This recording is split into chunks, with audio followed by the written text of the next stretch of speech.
There he is.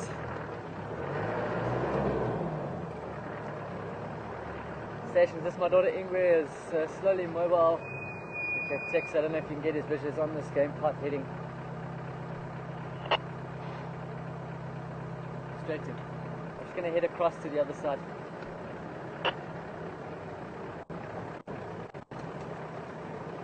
He's moving straight line.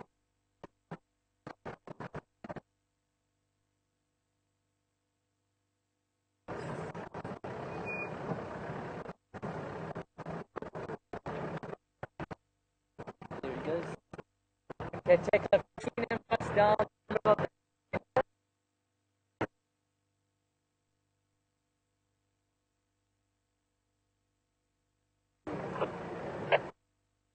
Got his vision. Through that dip and like a little bit of an open area here towards the drainage is here. Okay, well, come to the other side. Yeah, where I just went down the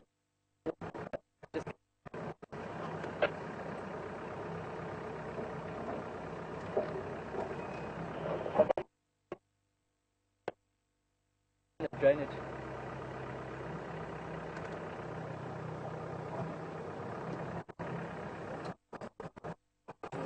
Down there. The eyes peeled.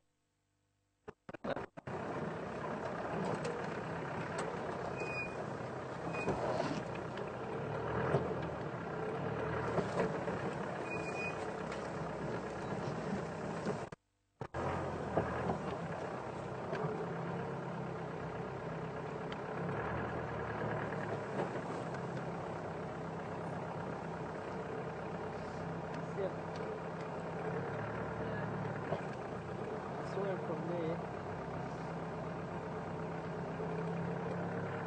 looking back, he just headed straight down opposite you, down the bank, just caught his tail. He's in this drainage here somewhere.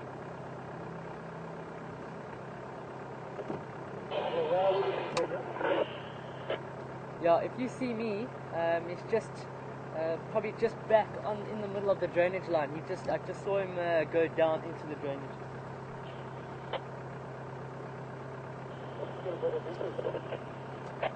I had it about a minute ago, then I lost him.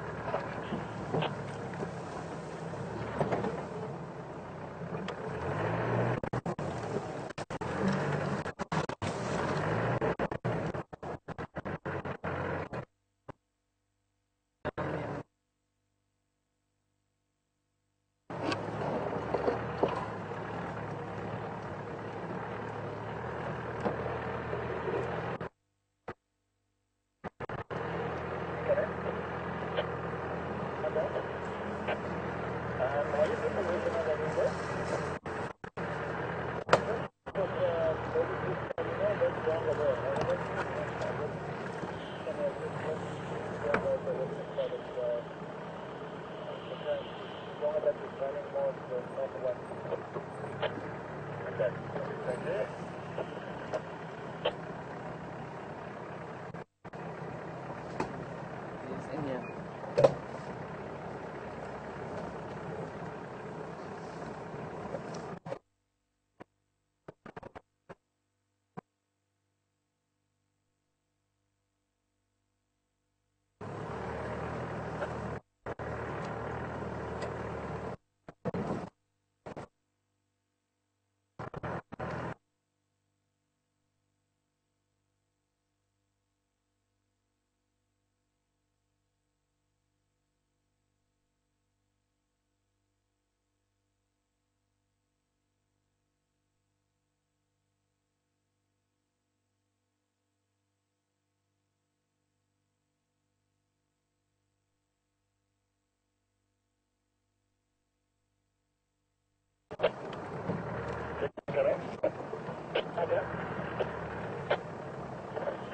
I'd like to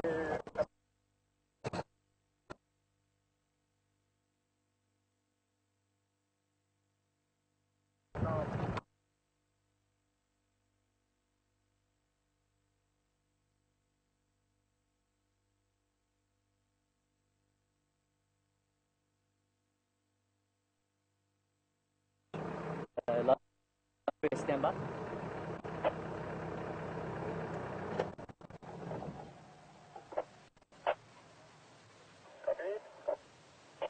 Okay, checks. This Madora Ingrid is still slowly mobile south now. But he's going to disappear into some of this thick area here. I'll stay with him, yeah?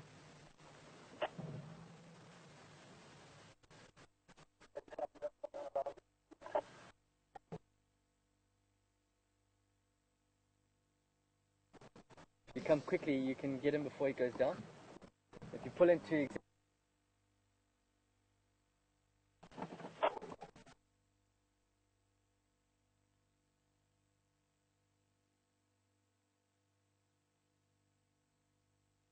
I can't hear. He's just behind that.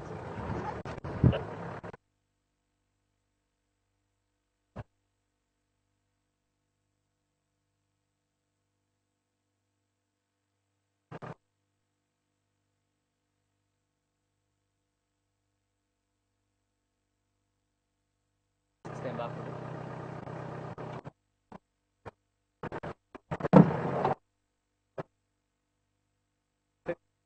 Visual there. Okay, I'm going to switch off and just stand by here.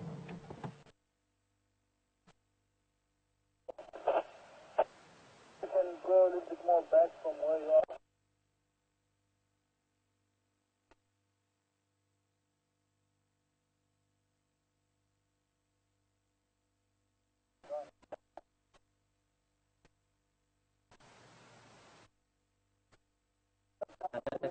Trying to get to Texas.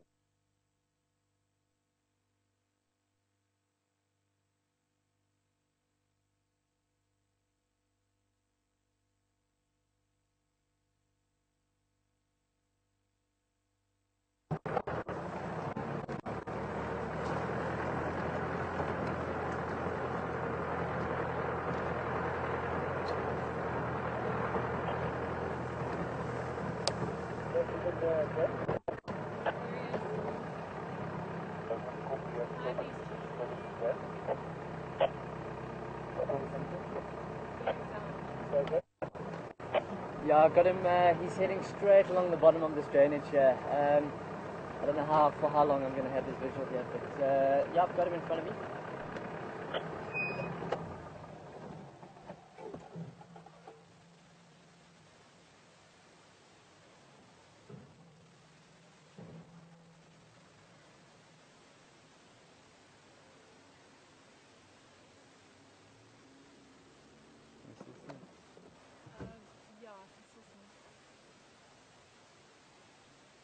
Can you? Oh, yeah, I got him. Yeah, I got him.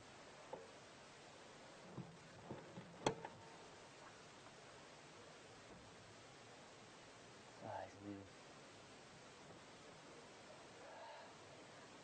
Okay, checks, he's heading down again, and he's cutting straight south. Straight south now. Come inside the donga. Yeah, he's crossing the donga. This donga seems to sort of cut in a triangle with, or cut around with the one that he was in earlier. And he's looking like he wants to go straight south from here.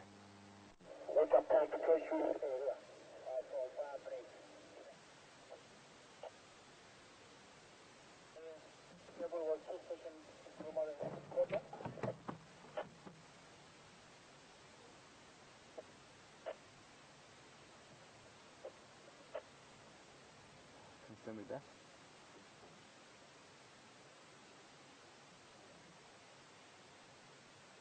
Confirm, are we live?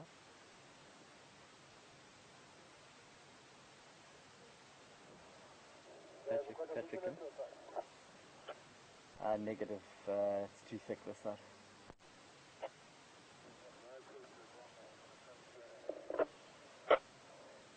Yeah, he's going directly south. That was the last direction I saw him cross straight south. There's that Makulu acacia that if you head straight down the road towards Nyala Road North, he was heading straight towards that Makulu acacia on the western side.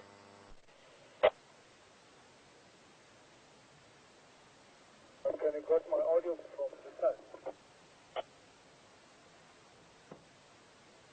Yeah, Yeah, it's quite far. Yeah, it's difficult to for.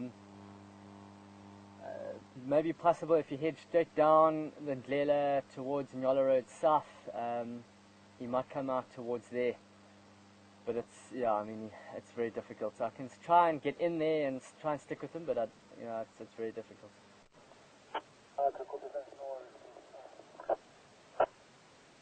Pat, come in.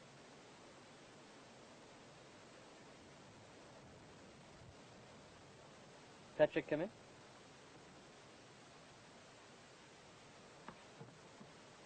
I'm trying to call. Confirm, are we live?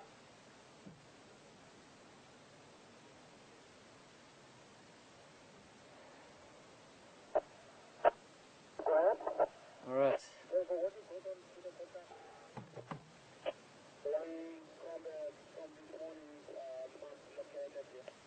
All right. So unfortunately, folks, this leopard, Yambile Yadan, he's not looking like he wants to settle down very much. He headed straight through this big donga and he headed straight south. Very difficult. If I move around this area, this signal area is very, very bad. And I can try go ahead, but there's no ways I'm going to be able to cross this. The only other opportunity that we have is if we go back on the road, head south, and then just towards Nyola Road South, north on that junction there on Gwarupan Road, you might come out there. But other than that, it is very difficult. You can see how thick it is here. Almost impossible. It's impenetrable. So I'm going to go around and see if we can relocate him there.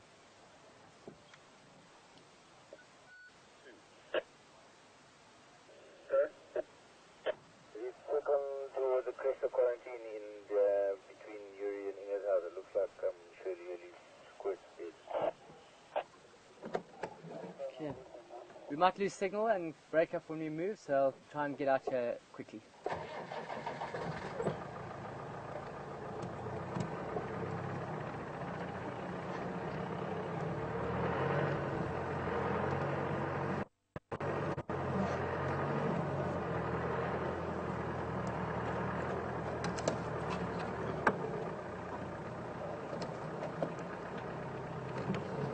Stations, I've lost way so south from Buffelshoek. I'm going to try and relocate along the road.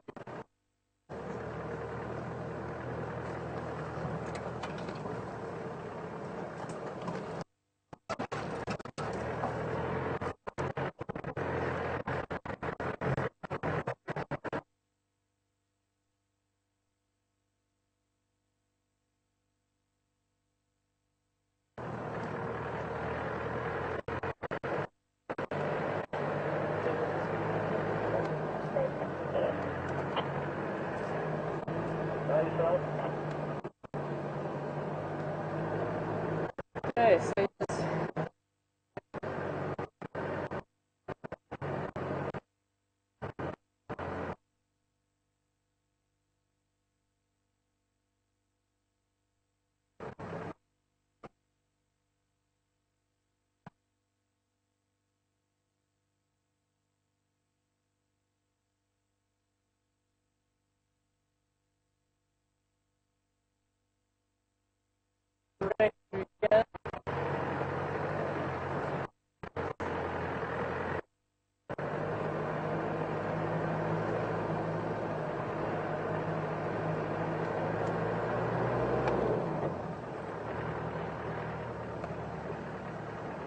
should be good here though. I mean, we're just south of the dam.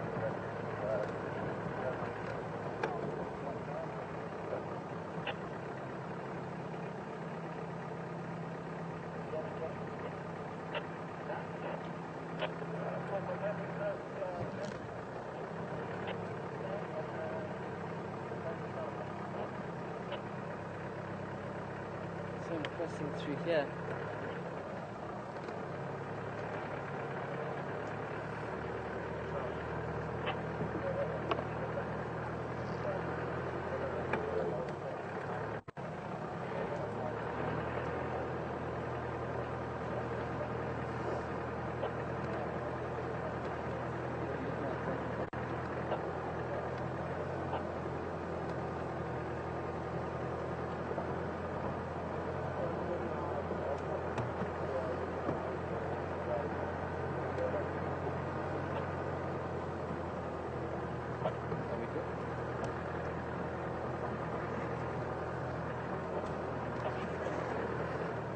Alright, are we good?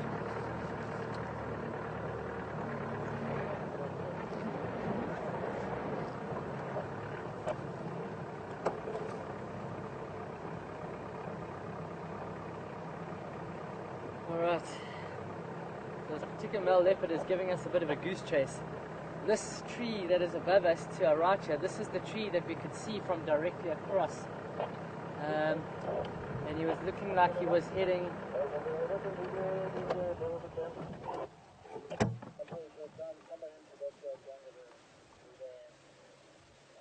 just see if we sit still, if he might come out.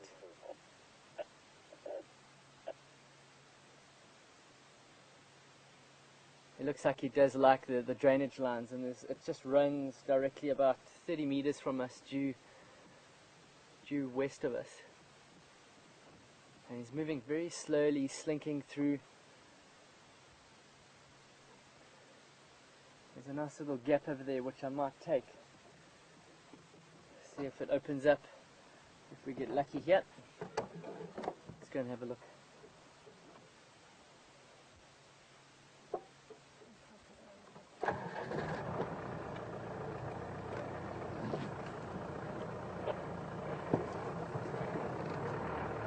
There's a bit of a pathway here.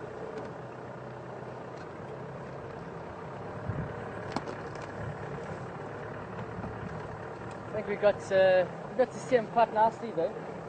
Texan had a quick, brief visual, but unfortunately the cat was on the move. And in this type of terrain, this is where a leopard absolutely thrives, in this type of terrain.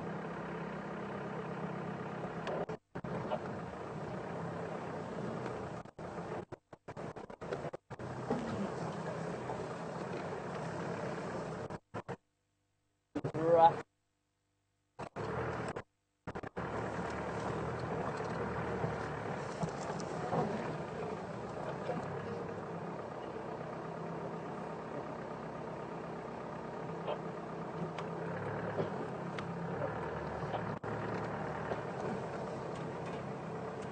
Okay, Mr. Leopard, where are you? It's quite accessible down there. Go down and have a look.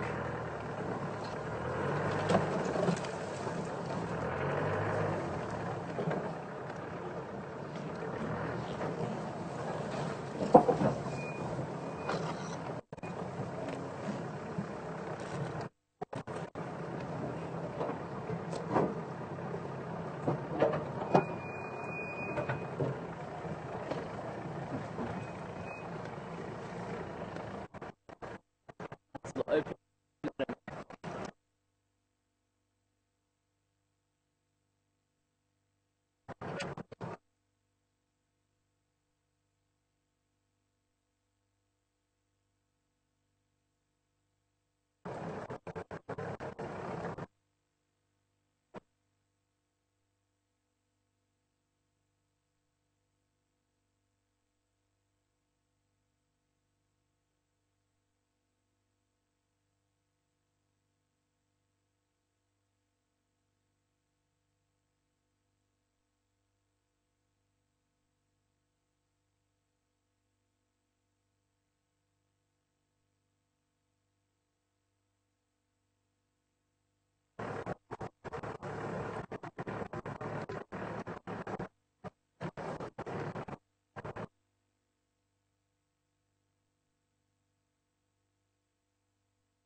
Hard.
Confirm we're good.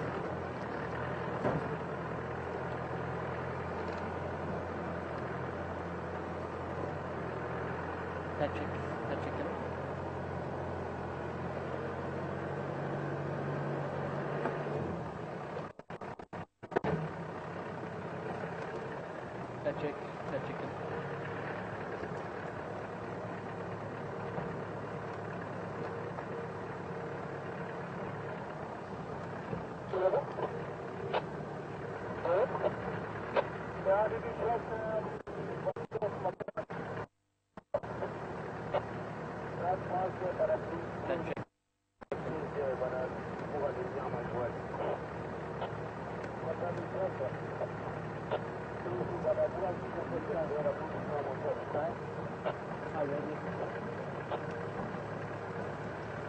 Max, I'm not sure if you're copying me. Can't get hold of Patrick on the radio.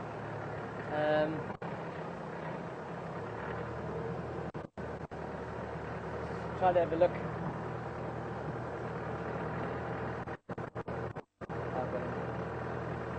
Copy that. Confirm you've been copying me. I've been waiting for about 2 or 3 minutes.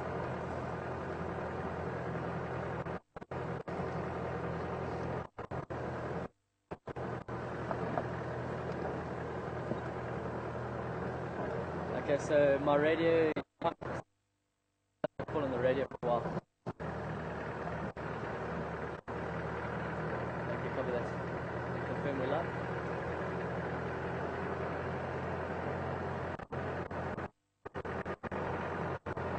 Alright folks, so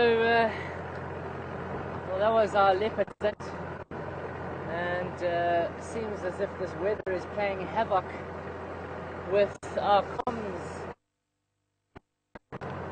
and we had a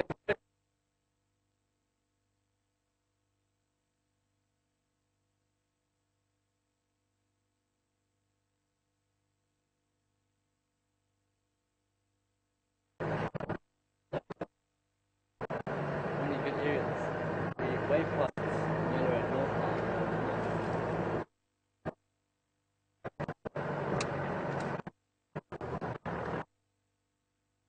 Texan.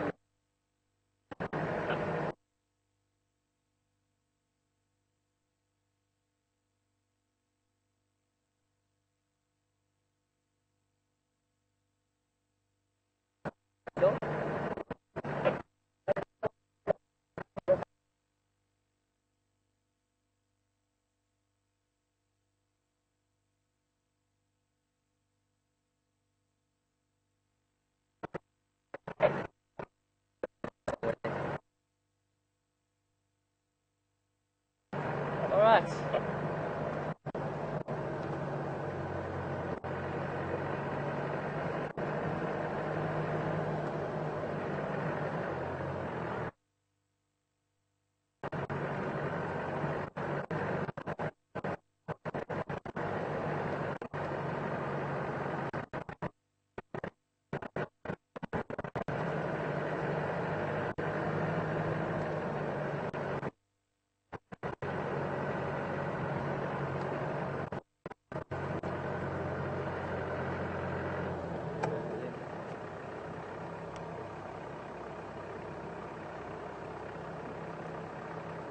Just located some elephants. I'm going to try to get in and see if we stand still and see if we can get a picture.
have to gone it or has it been gone yet?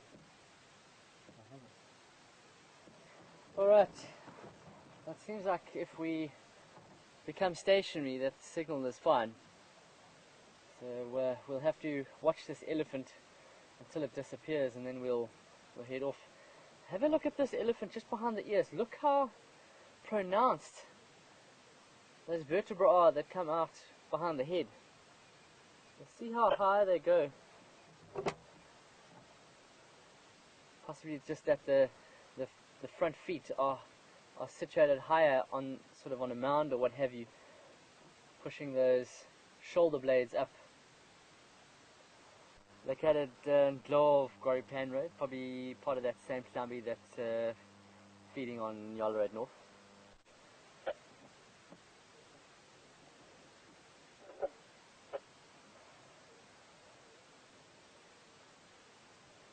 Looks like a cow, but looks like a very old cow at that. Very deep indentations on the forehead. Oh, I can hear some trees breaking in the background.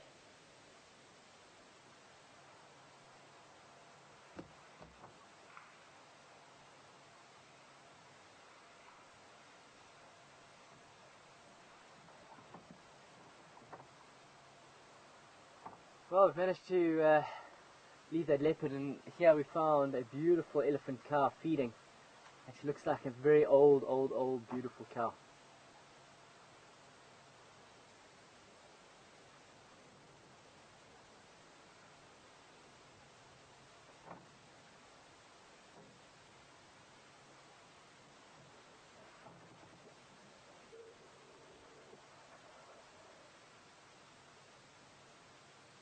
I wish she would make her way from behind this bush so we can get a good look at her.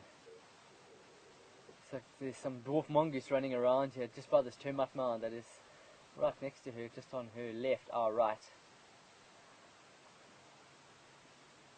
This is certainly part of that herd that Texans saw on Yala Road North. Straight line distance to the west of us here to Yala Road North is about 200 or 300 meters, and you can certainly hear them feeding along the drainage line, breaking some trees over. See the mongoose there on your bottom right hand corner. The Goliath of the bush with the dwarf of the bush.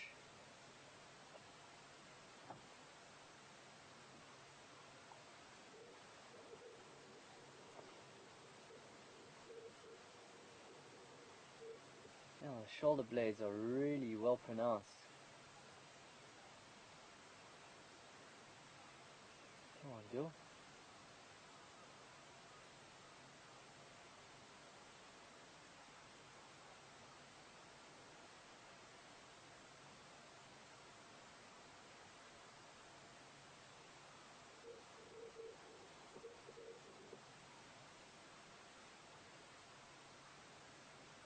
See what she's doing there.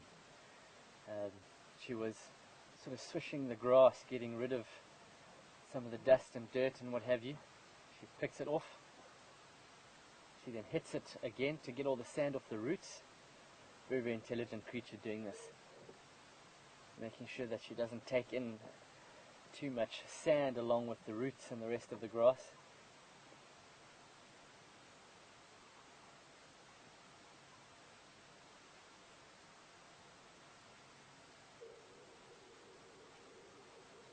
Picking up the trunk now and again to pick up some scent.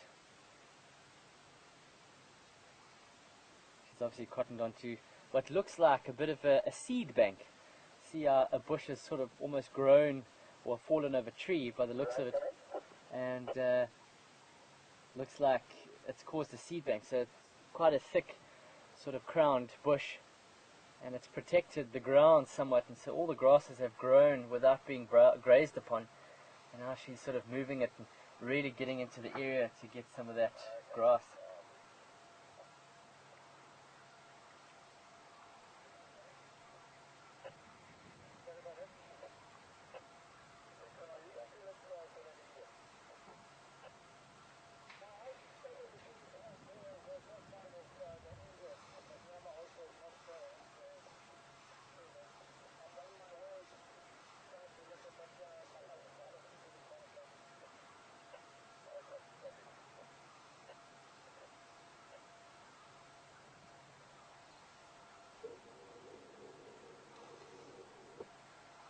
from this angle, you can see that very angular forehead, very almost sharpened 90-degree forehead. And this is very indicative of females, where males have got a very rounded forehead, something that you would be able to sex an elephant from quite far. So keep an eye out for that.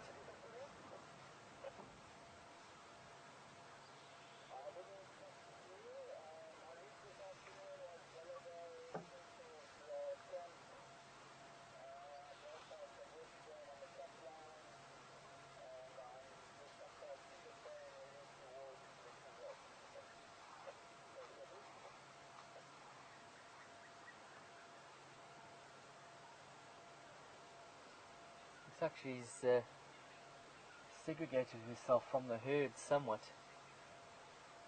She's a very old cow, and usually it's the older cow that is the matriarch, and in this case I don't think so. Matriarch will have youngsters with her, would be leading up front of this herd. I have heard some more elephants more to our left here, which would be ahead of her. No others that are sticking around with her, which certainly does show that she is not entirely excuse me. Excuse me, wow. Would put the percentage wise that she's not the matriarch very high. Love the way she swashes the grass before she picks it, eh?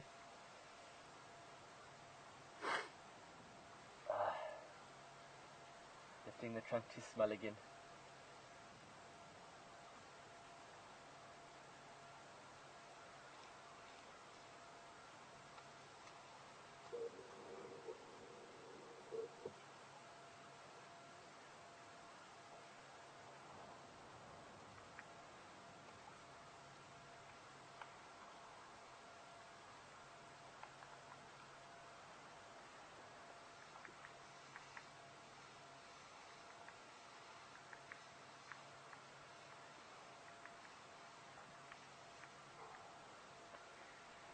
So nice to be able to sit here and just enjoy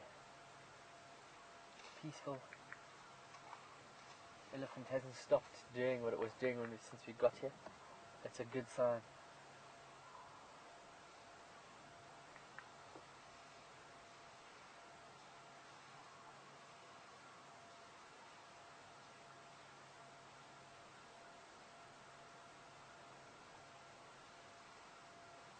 Trying to look around and see if I can see the others.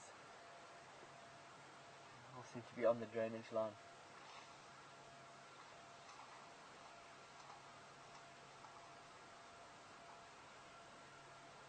Let's just remind you that we are coming to you live from Djuma Game Reserve, South Africa.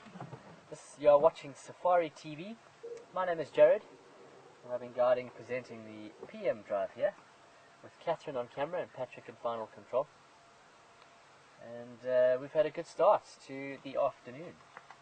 Started out with a pair of, or an abstinence of buffalo. Then we had Yambila Yodam, the male leopard, who gave us a bit of a run around, but we got to see him quite nicely initially. And now this elephant, which we can hear is a part of a herd that is scattered somewhat around us. If you have any questions for us, please send them through to finalcontrol@safari.tv. Questions haven't really been flowing this afternoon. Have had one or so. Suppose if you're just enjoying, it is not a problem at all.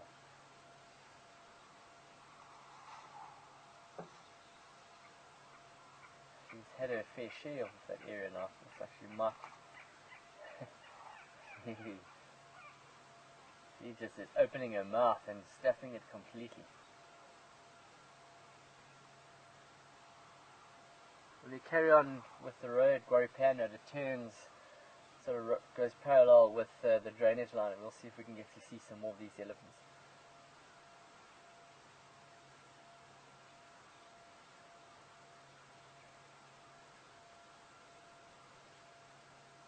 Apparently, been a bit of a mixed or misidentification of that leopard that was seen in Tortwood this morning.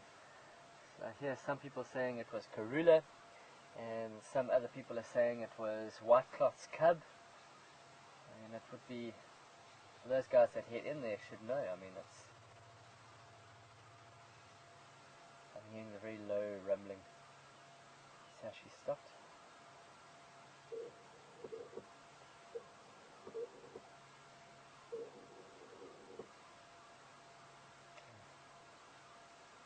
Very low, that infrasound. Although we heard that rumbling, there's infrasound going on, the communication with very low frequency, probably around about the 10 hertz. And remember that the human hearing capability is from 20 to 20,000 hertz, so 10 hertz below our range. We hear that very low. And this infrasound travels through the ground, very low, and can travel up to about 40 kilometers. What these people say, 40 kilometers through the ground. That is very impressive. And she did stop as soon as she gave that low grumble. She stopped for a bit. You could see she was almost like registering something, and then she carried on. Possibly just a bit of a contact rumble between her and the rest of the herd, just for her to say, I'm still here, I'm just not too far.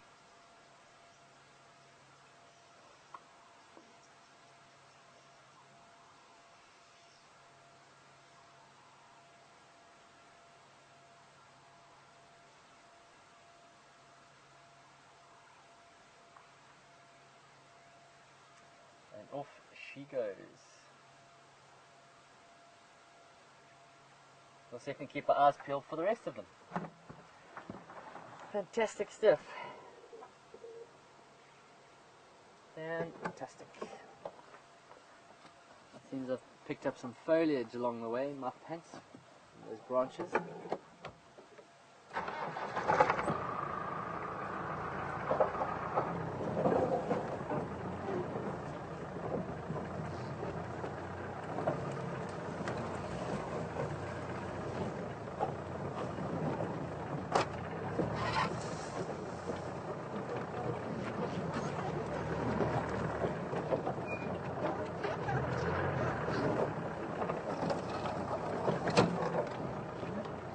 Alrighty, some good stuff today, some very good stuff.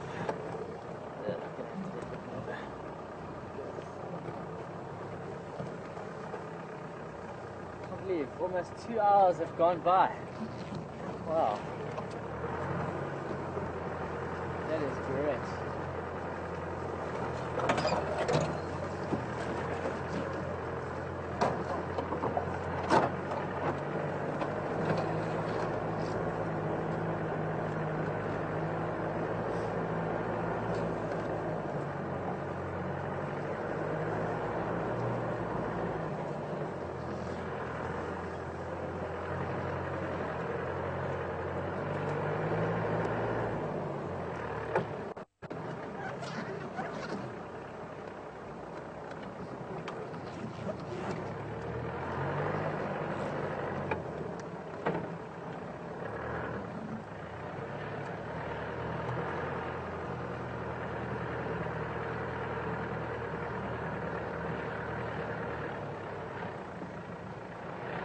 So they should be on our right hand side. The ground slopes gradually. I'm hoping that we get to see them from the road here.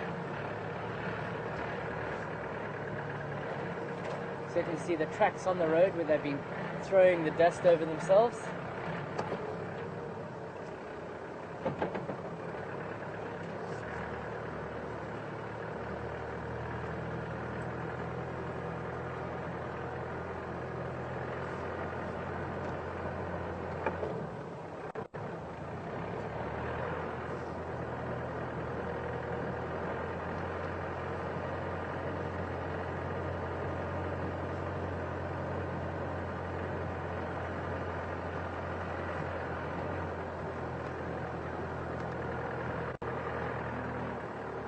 Sign of them there.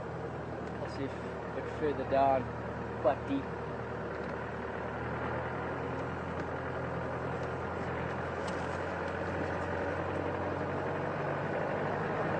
Alrighty, so we are still on Bwari Pan Road, and head towards Chitakatla, and there was a a rhino seen earlier,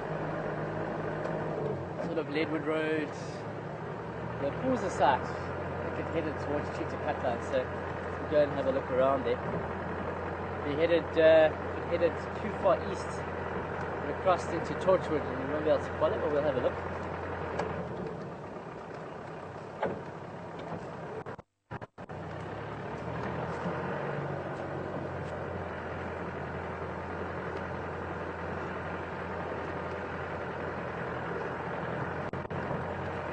The Champion drove slowly mobile east along the drainage line in between Warripan Road and Nyala Road North.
Okay, wow, it's been quite a whirlwind of sightings.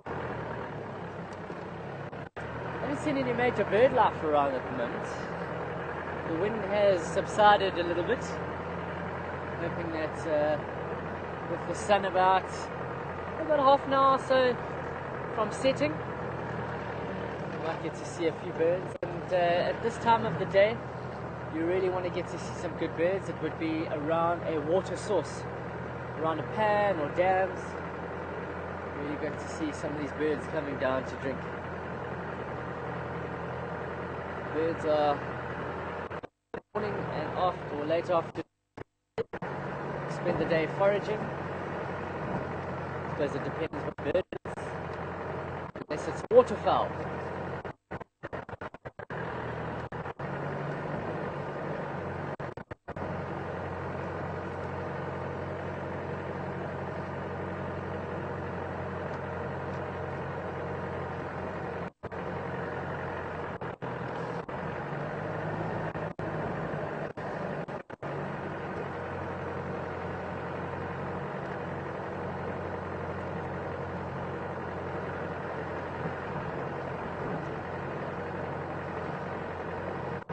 Hi there, Pam. Pam was asking that, yeah, it looked like she was nursing. Did it look like that to me? Pam, very difficult to say. I shouldn't have a youngster anywhere near her. It's not to say that she doesn't have one, but usually if she is nursing, you will often see the wet or darkened patches around the nipple areas, which I didn't get to see. I do think though that she was an old cow, possibly that her memories are just quite extended.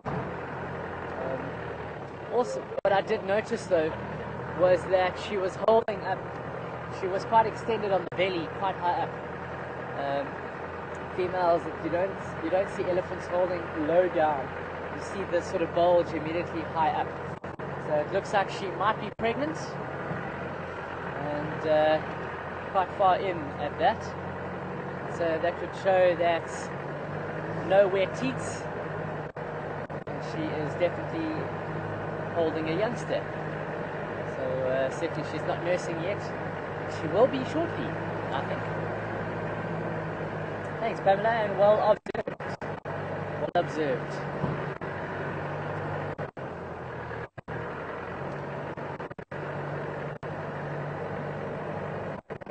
Got some rhino tracks heading straight towards Cheetah Cut Line.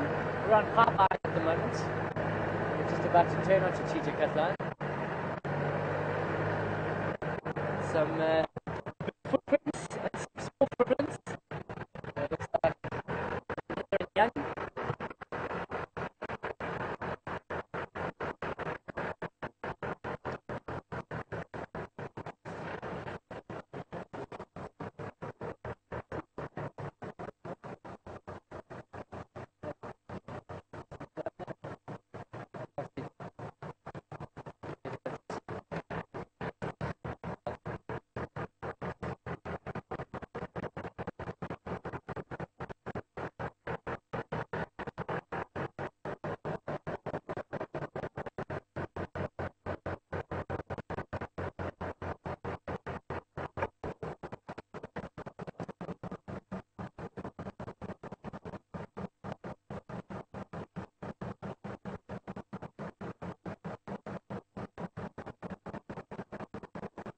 Here we go. There's some Ryan.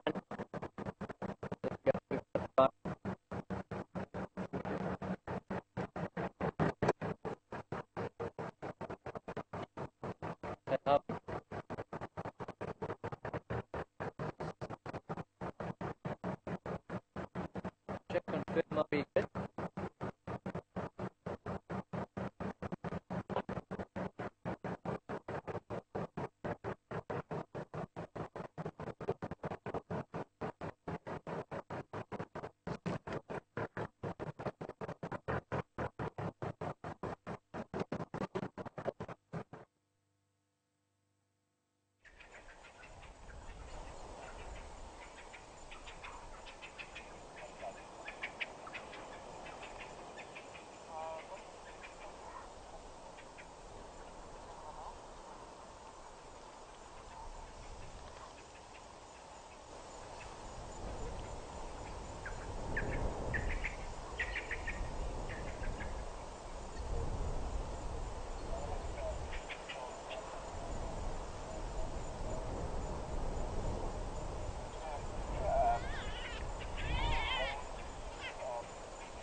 Good morning.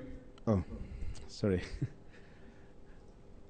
Good afternoon, everyone. Perry speaking in File Control.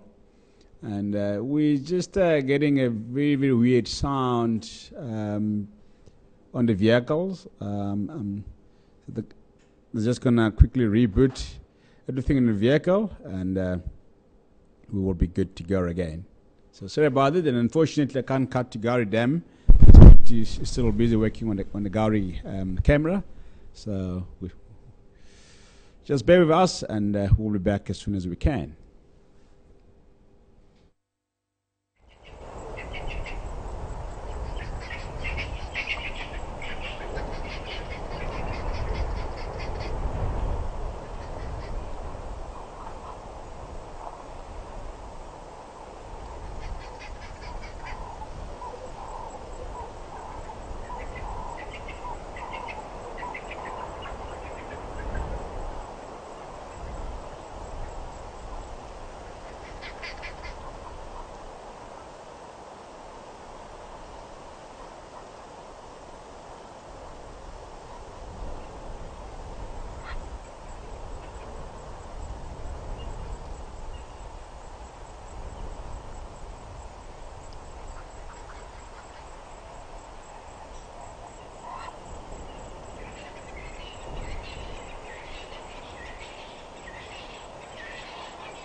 going signed up.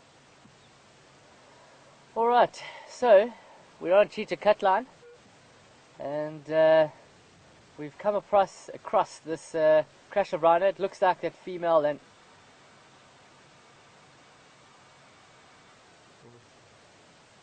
we've come across this female and her subadult youngster, which is the tracks we saw on Goripan Road, and then pipeline, and then they led straight here. So we just busy rebooting because we had sound issues. So we'll zoom in now. Let's see if we can get them a bit.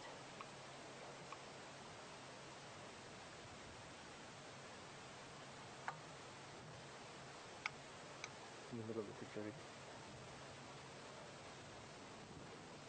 They're just off in Torchwood at the moment, so I can't go any further. I've just positioned the vehicle, turned it round. There you can clearly see the bigger one, the mother in the front, and the subadults behind. It's probably about a 2-year-old, 3-year-old. Yeah, maybe a bit older, about a 3-4-year-old.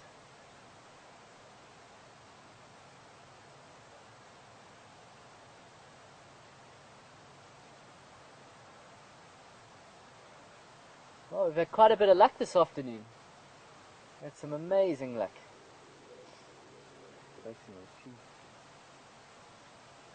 Fortunately, the trees are highlighted, and you can just see the rhinos in the back.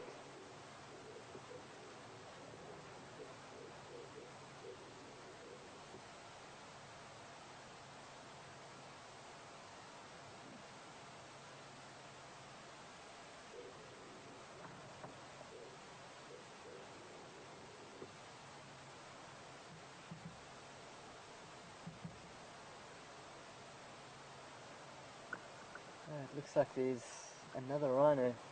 Looks like there's 3. Yeah, there's 3 rhino. Just seeing the other one now.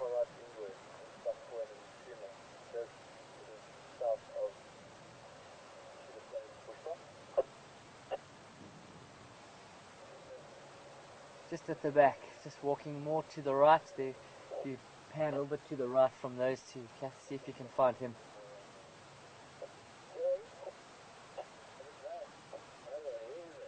There we go, you can just see the grey bit behind that tree stump. Not easy to see with this, with his grey coat. No, just directly behind the tree stump on the left hand side.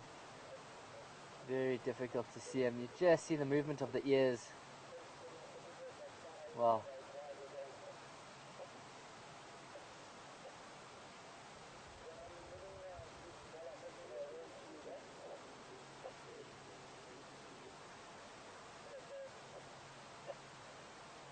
Just going to pull forward a little bit. Just going to pull a little bit because you've got the sun and the pathway is quite nice to them.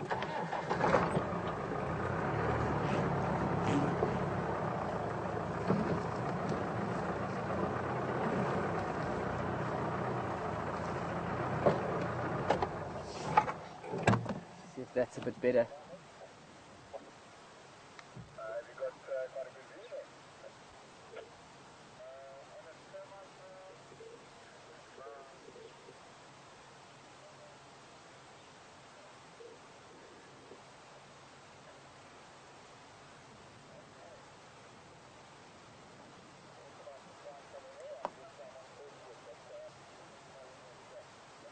You can see the oxpeckers that are sitting on the back of this rhino, and if you know the Afrikaans or the Dutch term for oxpeckers, they are renostervoëls, which basically means rhino birds. These oxpeckers will seen them mostly go towards the ears and the rear end of the rhino, where the skin folds are, places where the rhinos can't really get to and rid themselves of the ticks too much. They do tolerate the oxpeckers in the ears and nostrils somewhat, but eventually I've often seen oxpeckers completely disappear down the ear hole of a rhino, and they can only take it so much, and they often will get agitated and will flick the ear and force the oxpecker out. You can see the darkened line halfway up the body. See they've been sitting in some mud. wallowing for the day. Cool conditions now. Nice to be able to go and feed for the rest of the day and the evening.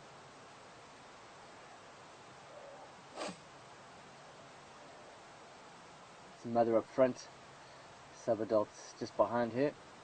And the other rhino is heading in the opposite direction, completely south, where these rhinos are heading north. I wonder if it's a young bull.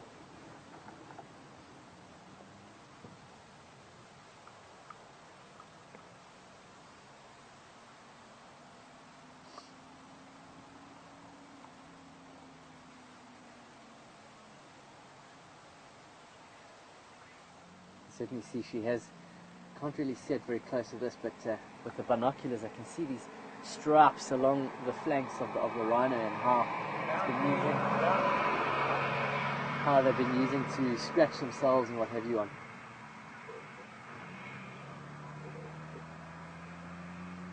The branches that it walks through dry with that thick skin, they don't feel a thing. Especially on the flanks, it's at its thickest, probably looking at about an inch to an inch and a half thick.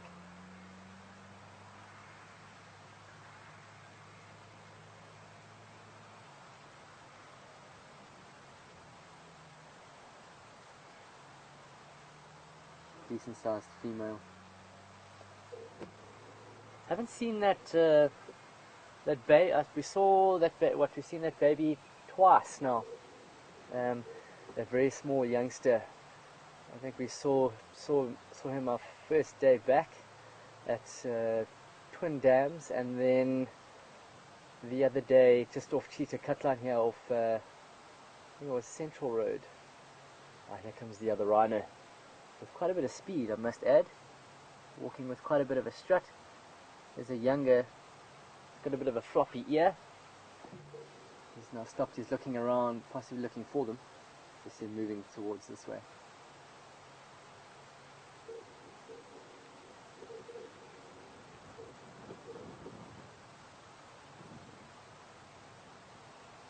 He's now stopped. Trust when we look at him, he stops behind a bush, of course.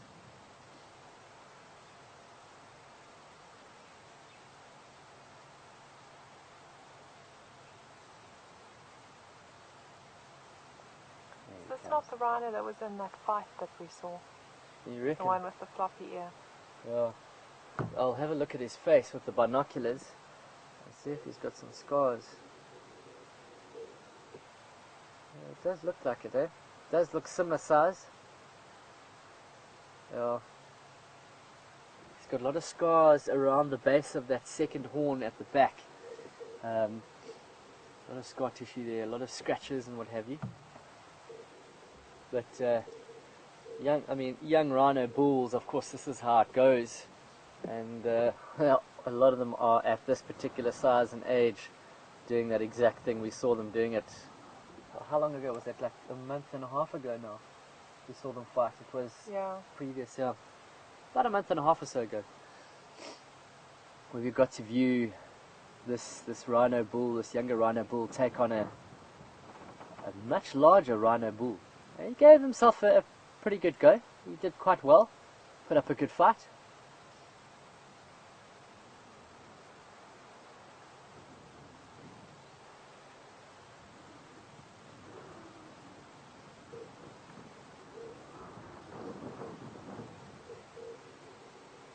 The sun is now about a hand's width above the horizon. So we've got a little bit of sunlight left for our day. And we've probably got about 45 or so minutes left of our drive this afternoon. We've had some pretty good sightings.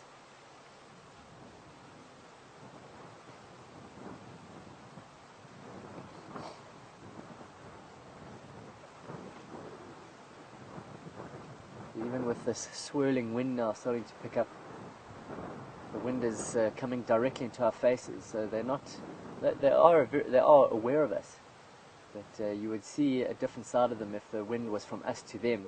They'd stand up with their head up, and they might move away from us a bit. Excuse me. Oh wow.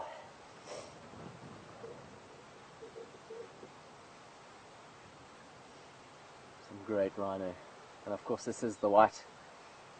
If it were the black rhino, you would be seeing me a little bit more excited. Black rhino are, I think the tracks have only been seen here once with Wild Earth. No sighting live.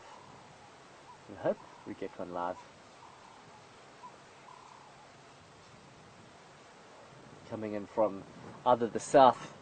I know the closer you get to sort of the Sabi or the Sand River, I know there's some black rhino because there's some seriously thick bush down in the south along those rivers. And I knew of someone who used to guide down in the concession down there.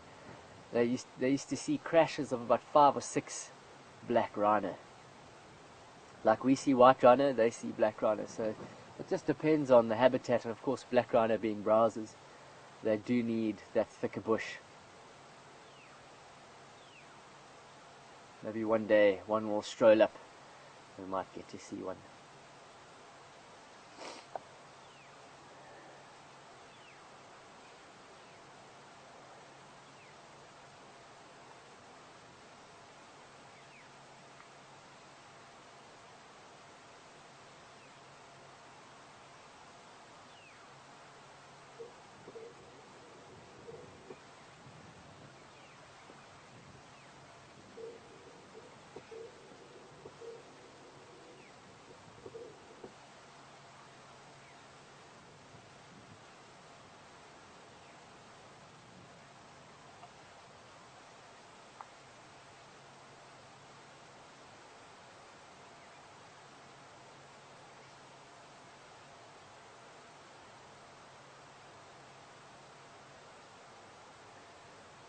Alrighty.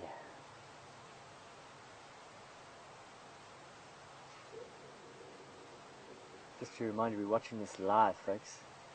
We are in the middle of the Sabi Sands in South Africa, while some of you are sitting at home watching this, whether you are from Australia, down in the subcontinent, or in the northern hemisphere, the US or the Europe. Who knows? It's amazing how we're able to transmit this on a daily basis. As we are sitting here with these rhinos in real life time, you seeing them.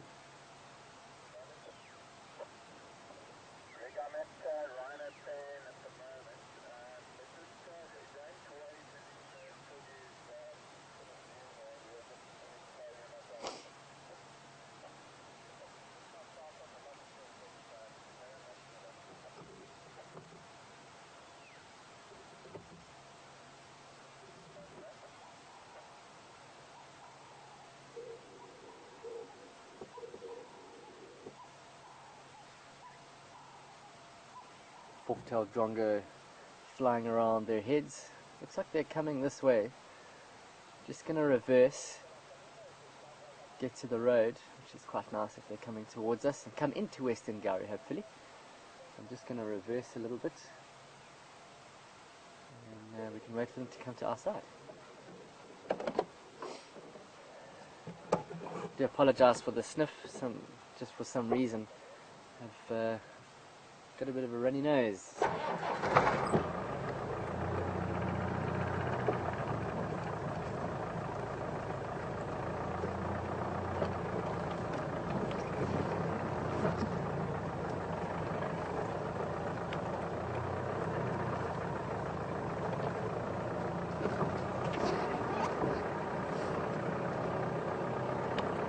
Emily in Florida is asking, hello Emily, is asking how do you tell the difference between the black and the white rhino tracks?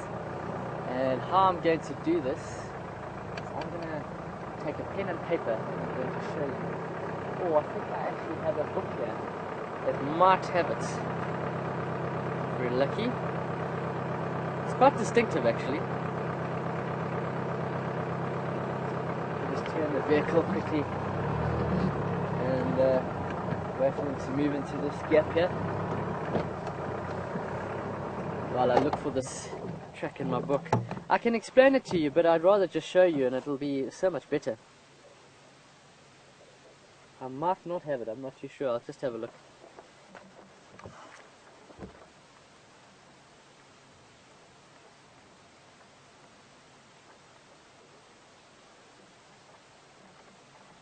Otherwise I'll just have to draw it for you,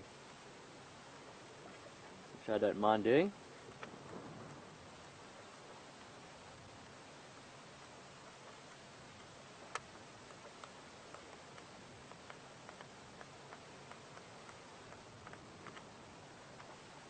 Yeah, I don't think this book has it.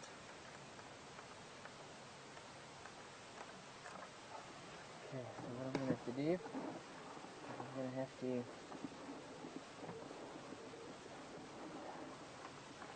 draw it out for you. Let's hope I have a pen.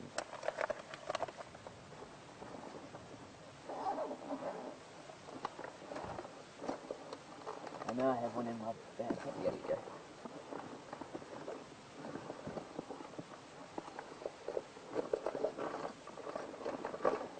Amongst all the other things I have in my bag.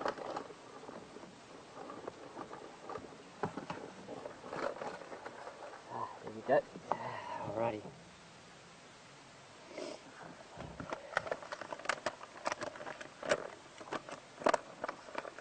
Okay, so what I'm going to have to do,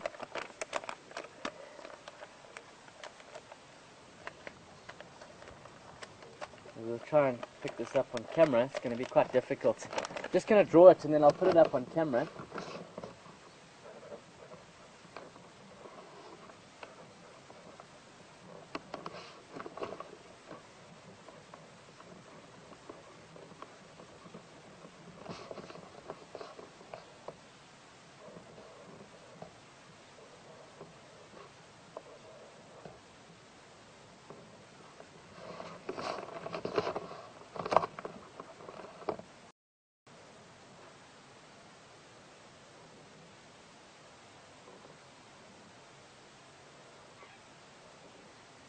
I could have drawn it bigger than that. Jeez, come on, Jared.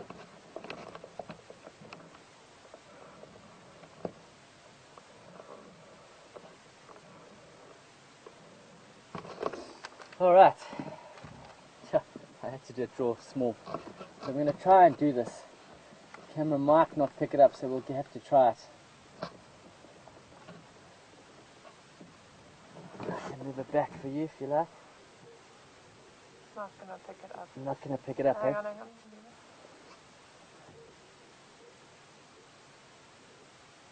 on. Ah, there we go. Okay. Alright, so black rhino, the biggest difference being size. Black rhino is a smaller animal, so it has smaller tracks. And then if you have a look, it's a three-toed ungulate, okay? So one toe, two toe, three toe, and then at the back pad, it's just a single sort of arc on the back of the foot. Where on the white rhino's size of the track is much bigger. It still has the three toes, but if you have a look at the back pad, you'll notice that it has an indent in the back, almost has a W shape and it tells you that it's a white rhino track. So the W compared to the black rhino, which just has the arc, size of the black rhino track much smaller than that of the white rhino, and the toes on the black rhino, the two side toes in comparison to with the front, it's much closer together. This gap here is going to be much closer compared to the white rhino. This gap is going to be much larger. So that is the main difference: size, the W on the back pad, and the distance between the toes. I'm surprised it picked it up so close. There we go. Hope that helps, Emily. And if we ever come across a black rhino track here, I will stay out until we find it. Of course, that's in the day. At night, of course, we can't follow. It would just be impossible.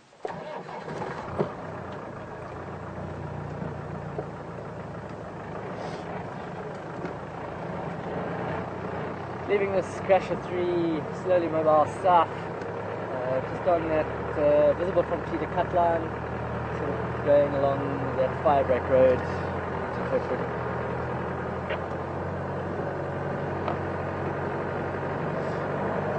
And the temperature is dropping quite nicely now. Might have to put a quick jacket on.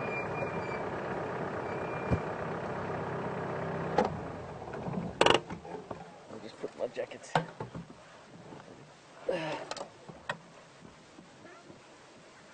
Because I'm leaving in Sahwen, Tema.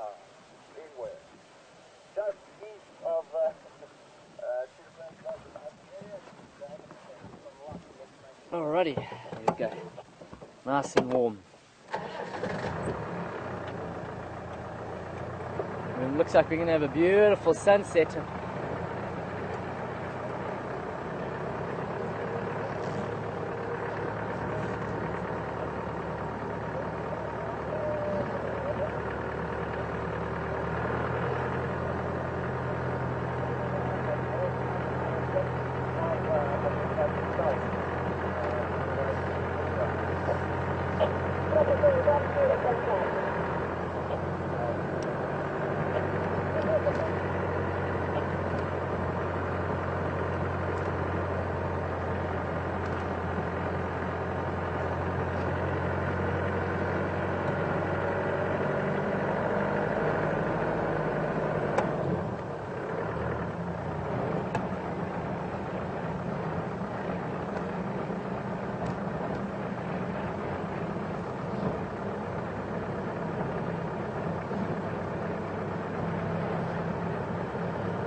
Okie dokie.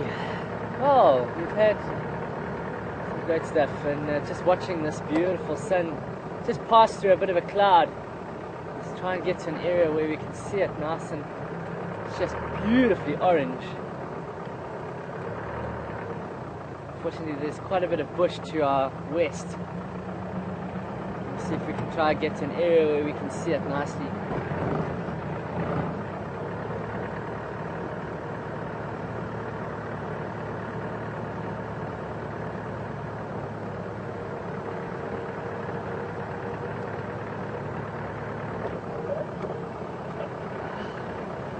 Too many trees.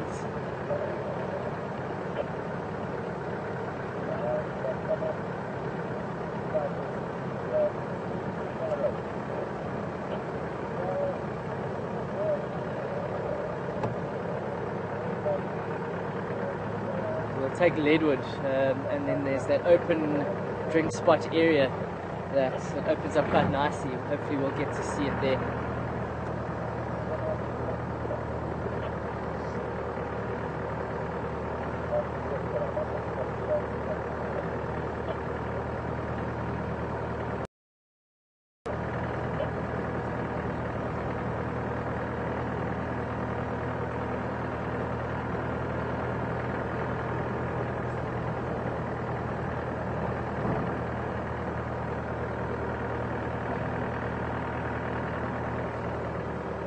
Hi there, Ruth. And Ruth is asking, would the black and the white rhino live together happily, or would they mate? Ruth, they would not mate. They do not see each other as potential mates at all. Black rhino and white rhino do happily coexist because they do not compete with each other. Black rhino being browsers, white rhino being grazers. So often species that do not compete can quite happily coexist. And I have seen it with my own eyes. I remember in a reserve called Madikwe, which is in the northwest of South Africa, getting to see black and white rhino mingling with each other quite happily, no problem, but they would definitely not mate. The chromosomes and all these sort of things would not mix and match, so not at all. It looks like we're going to need to find a spot quite quickly because the sun is disappearing behind the Drakensberg Mountains pretty quickly. There's no nice spot for us. Ooh, Opie Frankie. We're going to have to try and get that. There we go. Let me know, okay? Is that good?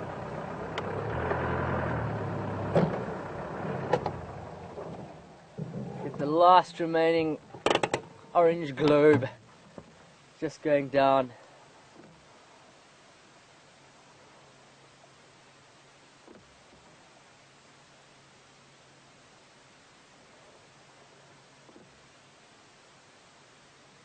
There we go.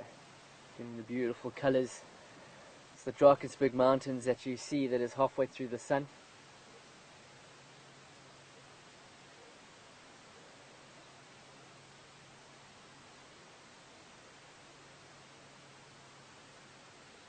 As we say farewell to another day here in the bush.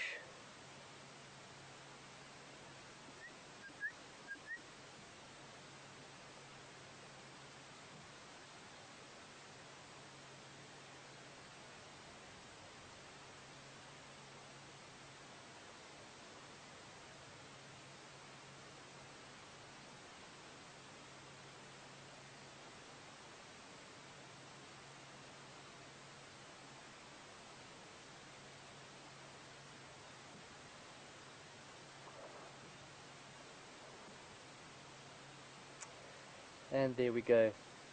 The sun has completely disappeared. Look how quick that went, eh? Some beautiful colors in the sky. Sunlight just behind a bit of cloud there. You still see some orange light just in the back. Beautiful.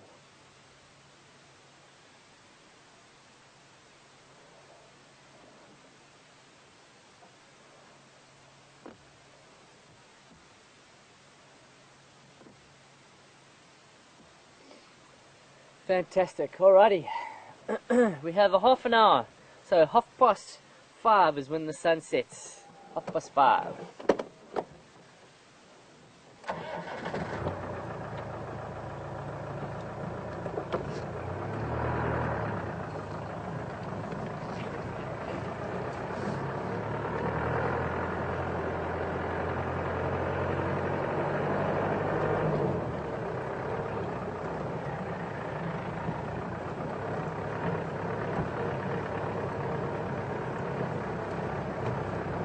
We'll take Ledwood Road anyway.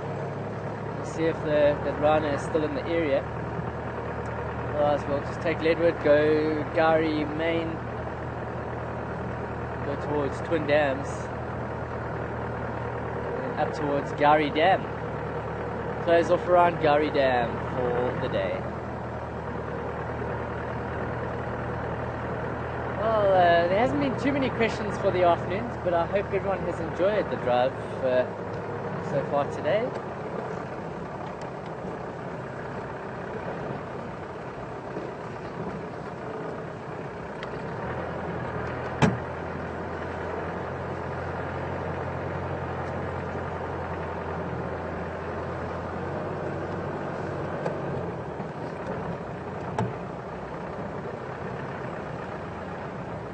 Yeah, this is the later. I think that rhino's definitely moved out.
Seems as though the eastern parts of Western Gowrie at the moment are pumping with quite a bit of game. And the west towards Zoe's Road, those areas aren't doing very much.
Who's that from? Hi there, Frank. Frank, thanks for the question. Frank is asking, where do elephants go to die and where the elephants follow? Well, Frank, I'm sure you must have heard this whole theory about elephant graveyards, and which is complete fallacy.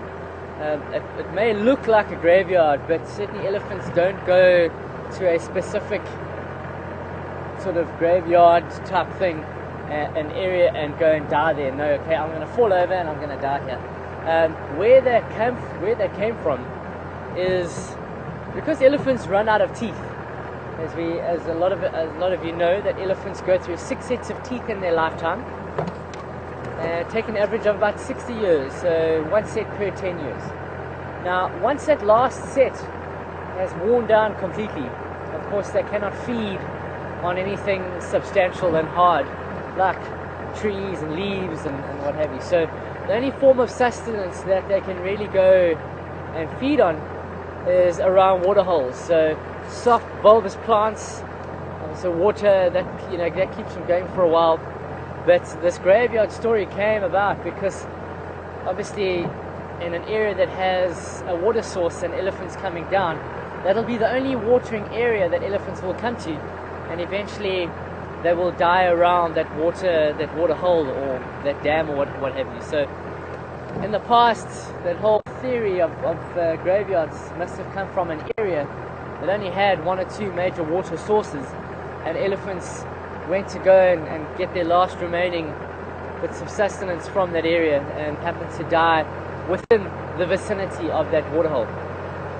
So it's not an actual graveyard that these elephants know they're going to go and drop down there, but because it's the only particular water source in that area, that's the only place they can go to survive for just a little while longer. And it's not like others will follow per se, like they're going to go, right, it's our time to die, let's follow him. No, they will make their way to that particular area as well to go and, of course, go and grab some sustenance. So there we go. It's amazing how stories have evolved with 1 or 2 beliefs and observations in the past. There's often been speculation and stories of how impala females hold back from giving birth. Physically, how is that possible? You cannot hold a birthing back. It's the process of copulation that is held back, yes, but it's not the actual birthing that can be held back. A baby's coming. A lot of stories, and for many years rangers have told these stories to their guests and things like that, and no one is the wiser to question that theory. Whenever I hear something like that, I always just think about it and ask myself, is it possible?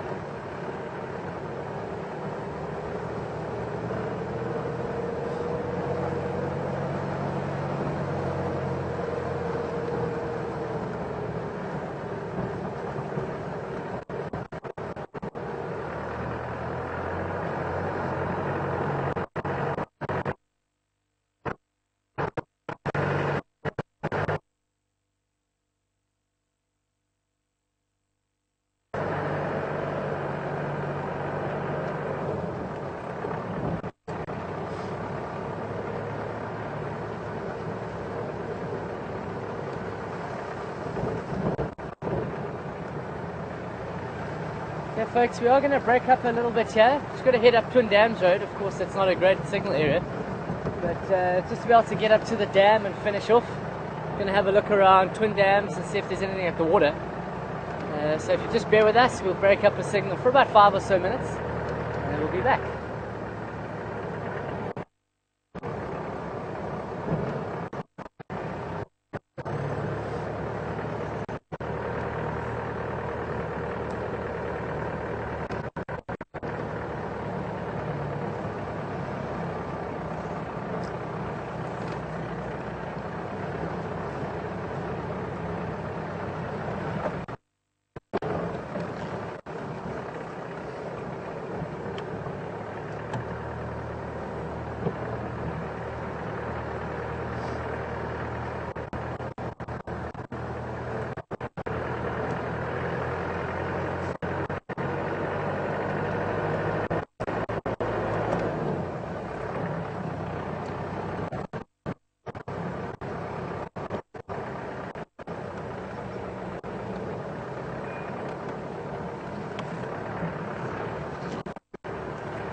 I think just copy Gary until for a while.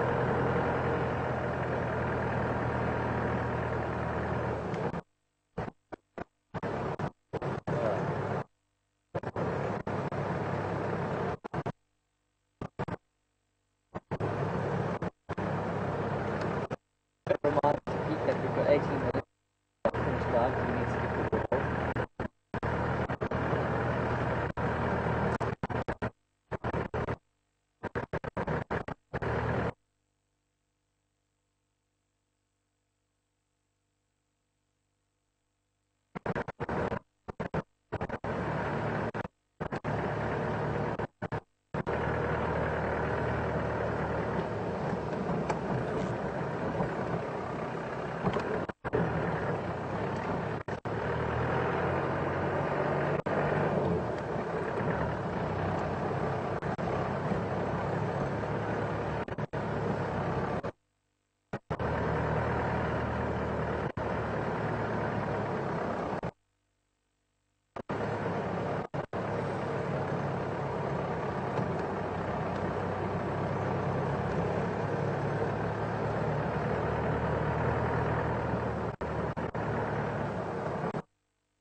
Okay.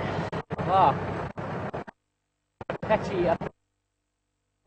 We're just at the top of the road.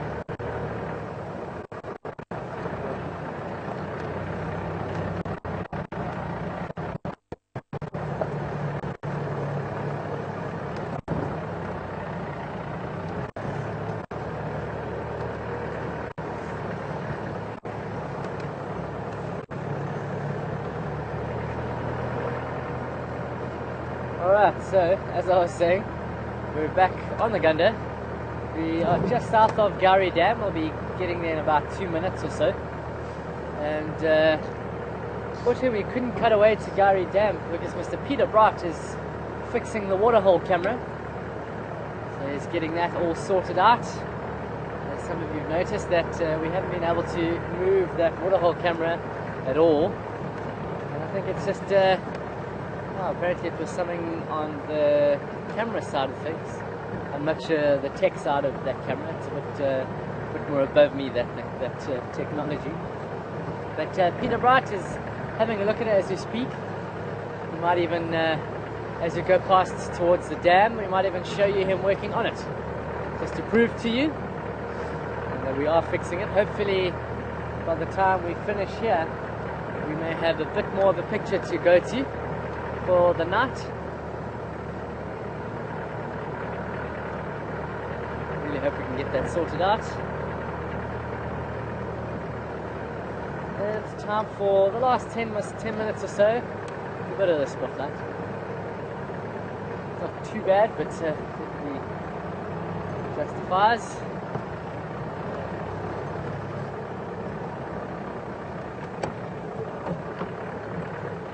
So you can see the difference now with the sun setting a little bit later, closing down with quite a bit of light compared to about a month ago or even a couple of weeks ago. See if you can spot some eyes reflecting back at us from the grass or the thick bush.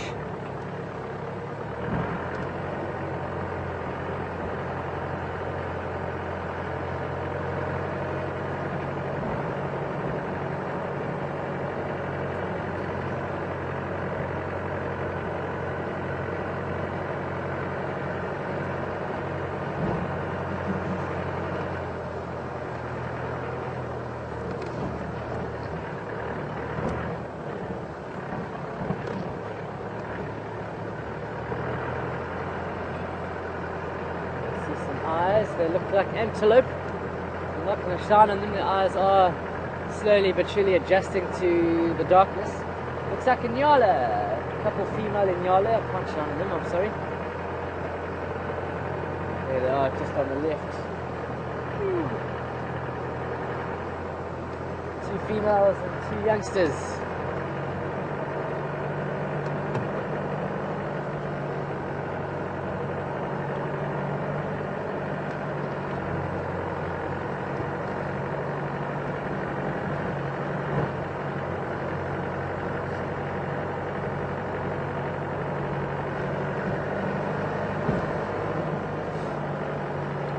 Richard, quick question, Richard. Richard's asking, why don't we see many bones lying around? Well, Richard, the bush is an amazing place. That all these cycles complete. Everything just happens the way it is. And any bones that do lie around often get dispersed by animals like the hyena. See if I can show you quick bones over here. Let's do a quick shine on Mr. Peter Bright. Peter, you don't mind if we shine on you while we just show you that we're fixing a waterhole camera? There we go, there's Mr. Peter Bright in the background. You can zoom in on him. He's busy fixing the waterhole camera, so hopefully we'll get it fixed. There we go. With the jigger. Nice to see jigger going. Peter, better watch out in the dark. There we go. I will show you some bones here, Richard. This happened last week, in fact, from a buffalo that some lions took down. But hyenas are very efficient in that they can feed on these bones even after a few months, even after a few years of the animal actually dying. And if you look at this, let's try and show you that the hyenas already have been here. So this is the part of the rib cage and the spinal column. There we go. This was here last week, so you can imagine after 2 years how far these bones have moved across. And these hyenas, I mean, because of the calcium content, they can, if they come across them down the line, they'll still bite off a piece and go drag it under a bush and go feed on it. And so this is what's left. And then I'm going to move to the skull. Let's move along. And I'm going to move to the head. Horns are still pretty good. There we go. Horns are still pretty good. There we go. So this is just the underside. What I'll do is I'm just going to go turn it over so you can actually see the horns. I'm just going to try and keep the light on it. It's going to be quite difficult. Let me just try. Hold on a second.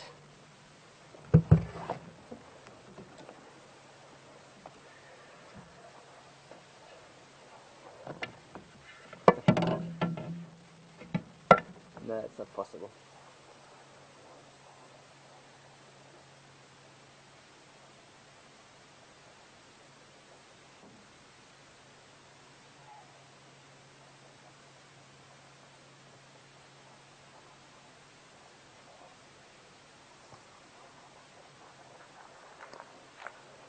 Alright, so here we go. Now you can really see quite nicely. Do you want the light completely on at all?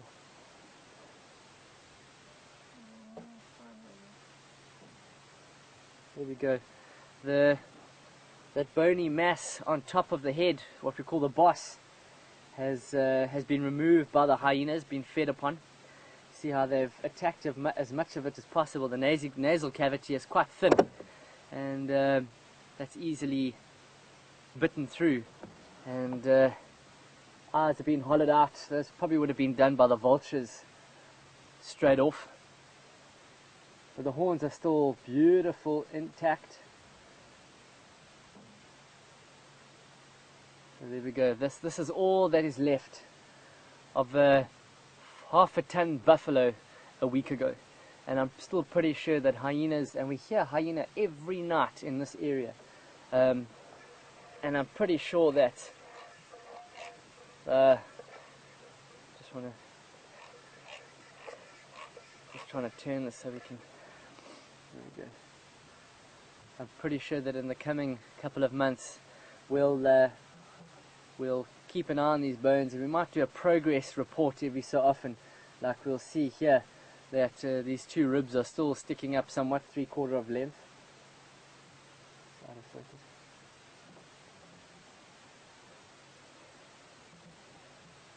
So we'll see how that goes. There's the skull and there's the spine. So Richard, yes, these hyenas will come back and feed on them over time, and you'll find that if you had a bone detector, you could pretty much walk around here and you'll find small fragments and pieces that will be left behind. But nature is so efficient and so amazing that there's never too much left behind and wasted. If there are nutrients, they will be focused upon and they will be used.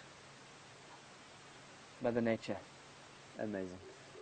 Alright, let's go to the dam wall and we can close off there.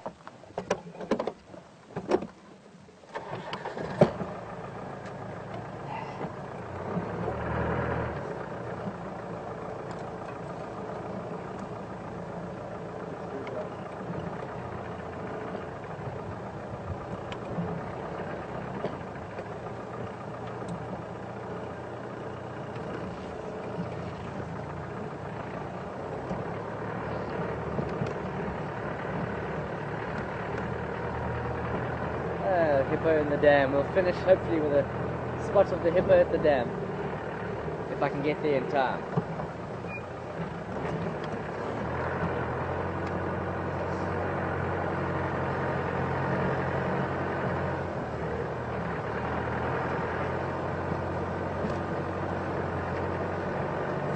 Alright folks, so in the last remaining minute or so of our day here in good old sunny South Africa, the guinea fowls are sitting in their spot already. Where's Mr. Hippopotamus? Let's see if we can close off with this beautiful.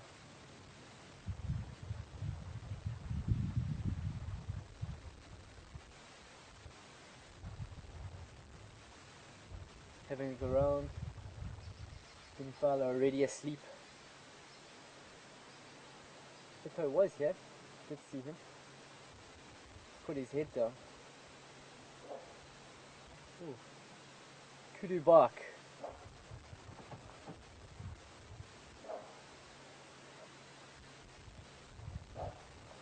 Yeah, he's just here, the kudu barking in the drainage just east of the dam here. Alrighty.